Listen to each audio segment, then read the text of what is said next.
for sailboat sinks 2 days into trip. A Colorado couple who dreamed of a life sailing around the world had the wind taken out of their sails when their boat capsized nearly 2 days into their trip. A couple's plan for a better life has been sunk. Ba-boom. Okay, Nikki Walsh, 24, and her boyfriend, Tanner Broadwell, 26, decided nearly a year ago that they were tired of working. How can we live our lives when we work most of the day and you have to pay so much of it just to live? Walsh said, who booked timeshare tours for a living. Most of the work you do just goes to your home. There has to be another option, she added. So the Colorado couple sold all their furniture and their SUV and purchased a 49-year-old boat in Alabama to live on and eventually sail the world in. The couple moved on to the 28-foot boat, which was in the marina of Tarpon Springs, a town of Florida's Gulf Coast. Lived there for months with their 2-year-old pug, Remy, while they stocked up on food and supplies. The couple had planned their trip for a year, both quitting their jobs and selling all their worldly possessions in Colorado before moving out to Florida to live on their 28-foot boat. We were pretty prepared, Walsh said, of gathering items to last them for their planned trip to the Caribbean. However, the two were not prepared for what happened next. Nearly 2 days into their venture, the couple's boat capsized in a channel of water called John's Pass. We thought the channel was where we were going, but it wasn't, Walsh told the Post, telling the publication they were armed with a GPS and paper navigation charts. Local boat captains say the sandbars often shift in John's Pass. We started freaking out because waves were coming. Well, you were on the ocean. And it was tossing our boat back and forth. You wanted to sail the world.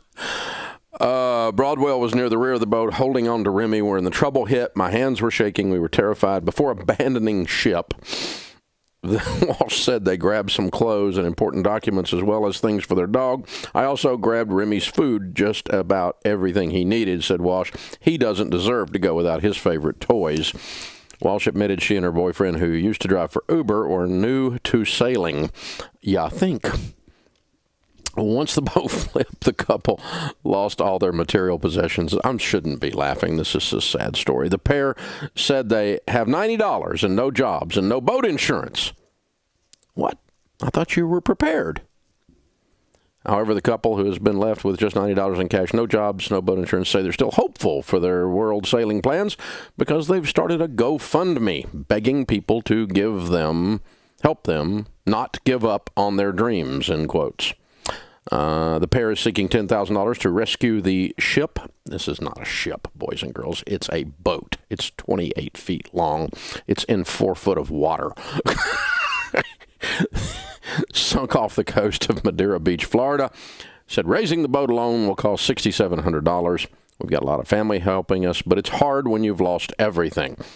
You only have one life. Why not spend it doing what you love? Why spend it doing what you don't love? Money isn't everything, he told the Post. Yeah. Money isn't everything. Why is the GoFundMe there? Apparently money is something you need. What I'm having trouble with is they're 24 and 26, and they were tired of working. They were tired of working. I mean, if you were 44 and 46, or 54 and 56, or 64 and 66, but you're 24, you haven't been working long enough to be tired of working. It's impossible. But money isn't everything. Boat insurance is, but that costs money, but money isn't everything. Yeah. So, this is so hard to not be harsh. I just want to be funny instead of being harsh. But it's so sad. Because I got to tell you, I've done so many stupid things in my life. And the list of stupid things in this story is so long. And every time I do something stupid, you know what it does? It brings me pain and costs me money. And that's what happened to these guys. So my prayer for them is that no one gives them a dime for their GoFundMe account. Because these two really just don't like to work much. They're not very responsible. They, when we get off the boat, the main thing we do is we save the pug's toys. Because the pug doesn't deserve to be with you people. You're irresponsible. Pugs are great. I like pugs. He doesn't deserve to go without his favorite toys. This is what's occurring to her as her boat is sinking without insurance. The pug toys. It's somebody will give money to this GoFundMe, I'm sure. Because you only have one life. Why spend it doing what you don't love? Money isn't everything. No, it's not everything, and you shouldn't spend your whole life doing what you don't love, but unless, your goal is to not work, ever. And have other people give you money so you can sail around the Caribbean and call that fulfillment. That's not going to work out for you. I can't imagine having a 24-year-old daughter and coming in and telling me, hey, Dad, my boyfriend and I are going to the Caribbean. We have no clue what we're going to do. And we think we're prepared and we just don't want to work much. It would just break my heart. Because here's what's going to happen. These people are going to it's going to take them a decade to recognize that they're going to have to work. Work is not a bad thing. Work gives you dignity. Work is where money comes from, not GoFundMe. And, and if you call yourself prepared, but you have no idea how to sail, and yet you're sailing, and you forgot to buy insurance on your boat or just chose not to, you're what we call sunk. Right? I mean, really? Oh, gosh. So I hope they, yeah. The problem is your dreams become your nightmares when you don't know how to live life like an adult. That's the problem. And adults devise a plan and follow it. Children do what feels good. These are a couple of children. And I'm not making fun of them. I'm not picking on them. It's just sad.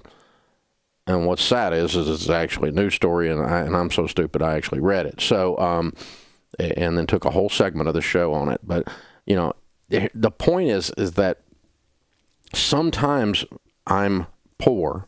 Sometimes I struggle with money because of my stupidity. Sometimes I struggle with money because of my lack of character. Sometimes I struggle with money because other people take advantage of me. Sometimes I struggle with money because of the situation I was born into, and I haven't learned to rise above that particular situation yet. So there's legitimate reasons that people are poor that are not their fault. Not these two. These two, 100% of it is their fault. And that's pretty much stupid tax on steroids right there. And I was older than them when I lost everything because I was stupid, and I lost a lot more than that. And for a lot of different reasons, but yeah, just doesn't work, folks. You're going to be doing work. I mean, I got entire websites devoted to hating on how stupid Dave Ramsey is. And Dave Ramsey's good at getting people out of debt, but he doesn't know anything about investing and all this bunch of crap. And the people saying they got a net worth of $4, it's just, and Dave Ramsey says you can get 12%. I'd like to find out where you can get 12%. Well, I mean, all you got to do is just go online and do a little bit of research. You can find mutual funds that have averaged over 12%. I mean, mine do.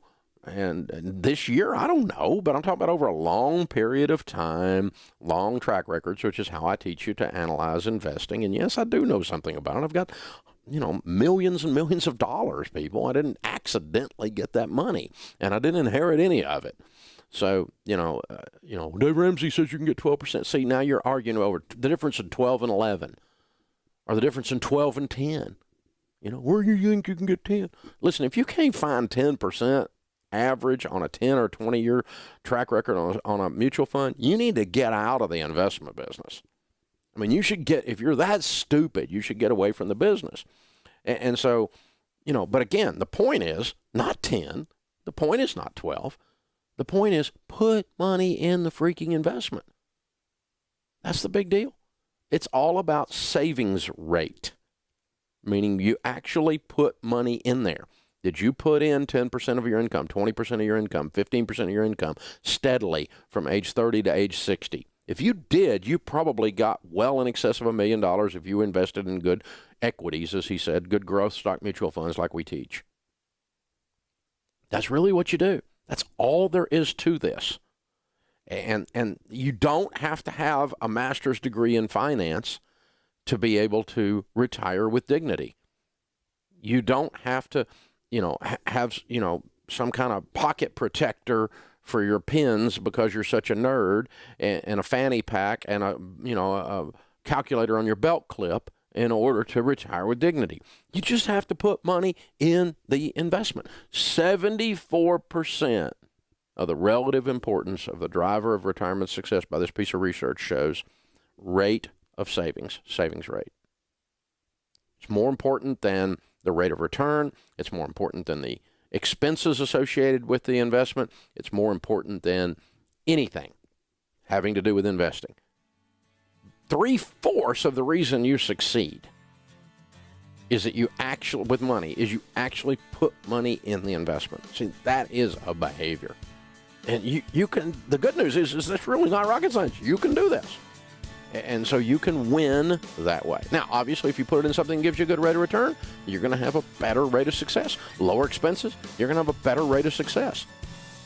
But those are lesser indicators of your future success than actually freaking. Especially the first hour today, and where you were asking parents, if their children are willing to listen to the teachings. Well, I have a 21-year-old who is just god awful with money. He doesn't have any debt yet, but he's working not quite full-time, not going to school, and he can't make it paycheck to paycheck.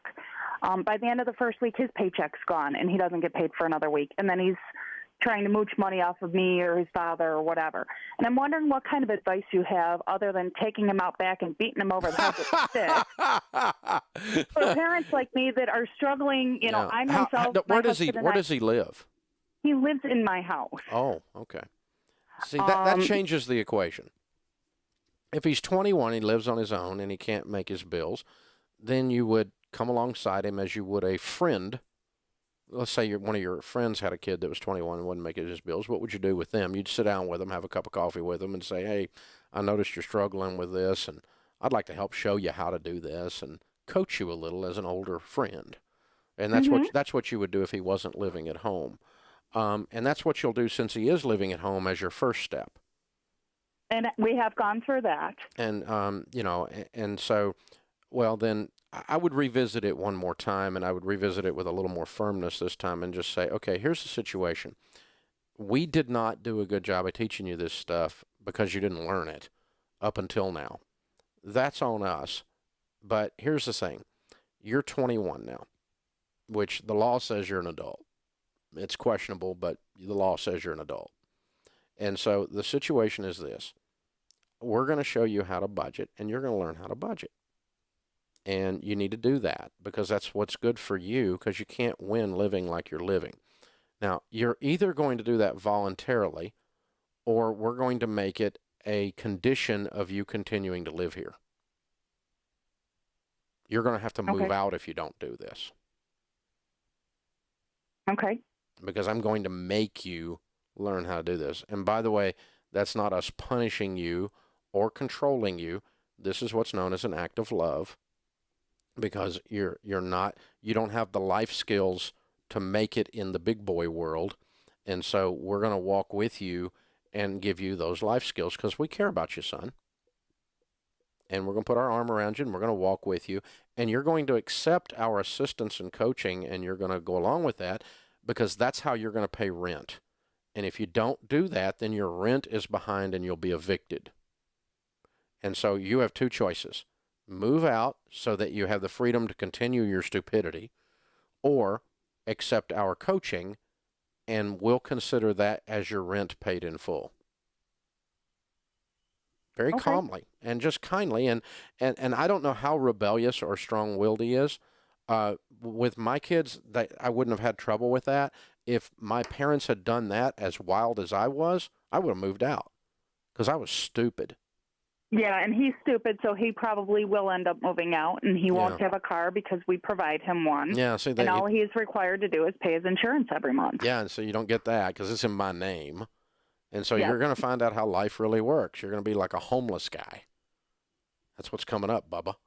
So hopefully, but listen, you and your husband, you got to go away and talk about this for a few hours and nail this down because you're going to feel like bad parents or something, and you're not bad parents.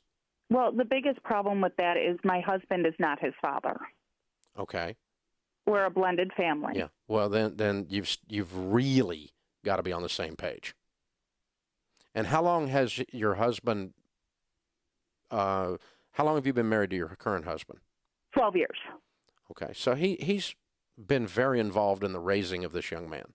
Absolutely. And how is their relationship? It is strained because my husband is very forceful with his teachings. Okay. And with his expectations. He's retired military. Okay.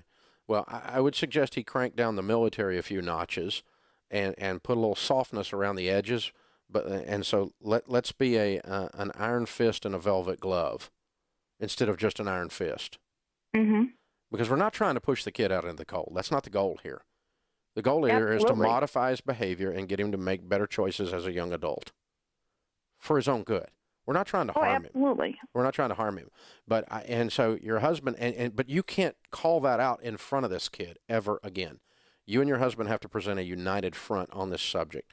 And you know how, the even tone with which I've been discussing this with you, very calm but very strong. That's the type of tone your husband and you would take, because I'm not trying to set this little firecracker off. That's not my goal here. I want to persuade him. And I want you see what I'm saying? If you want to set the little firecracker off, I know how to do that. Just bust up in his face, he'll blow up and head out the door. But that's not the goal. The goal's not to throw him out. The goal's to get him to change. I don't want him to leave. I want him to abide by these rules. Well, some days we do want him to leave, but that's another story. Well, and I left I left home at about that age and went out and I lived through it. And it was not, I was stupid, but I was out at 19 as well. And I was rebellious and mean and redneck and all those things. And I had all that. So, and I'm 53 now. I lived through it all. And but it's not the best track for him if we can get him to conform. But if we can't get him to conform, he needs to leave. And by the way, the days you want him to leave, that means he's doing something that's not acceptable in your home. And those things got to go too. We have a value system in our home, and if you're going to be under our roof, regardless of what your name is, you're going to abide by that value system. And that's not mean. That's called manners. If I came and stayed in your house, I wouldn't do things that you didn't allow in your house. That would be horrible of me as a guest. And by the way, when you're 21, you're a guest. I like that theory of it. Yeah, absolutely. And so you just kind of got to set that stuff back up. But you guys, you and your husband pull aside, kind of lay out exactly what your expectations are of the conversation. And it might be a good idea if he's already said too much, your husband being, if he was sitting there with you to represent a united front, and then you present the material. You present the lowdown, the ultimatum. And that way maybe he hears it this time. But he needs to hear it, and you guys, and it doesn't have to be instantaneous. We're going to give you 30 days because we're kind of springing this on you. But you're going to start doing this, honey, because we love you. And you not doing this is bad for you. People who live, thank God it's Friday, oh God it's Monday, struggle through their whole lives, and we don't want to watch you struggle through your whole life.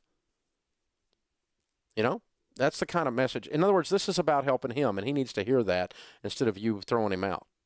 But it may result in that, and that'll be an act of love too, because if he gets out there and figures out how hard it is, maybe he'll read a book then. Is that right? Absolutely. Yeah, but I don't want to take him out in the backyard and hit him with a board.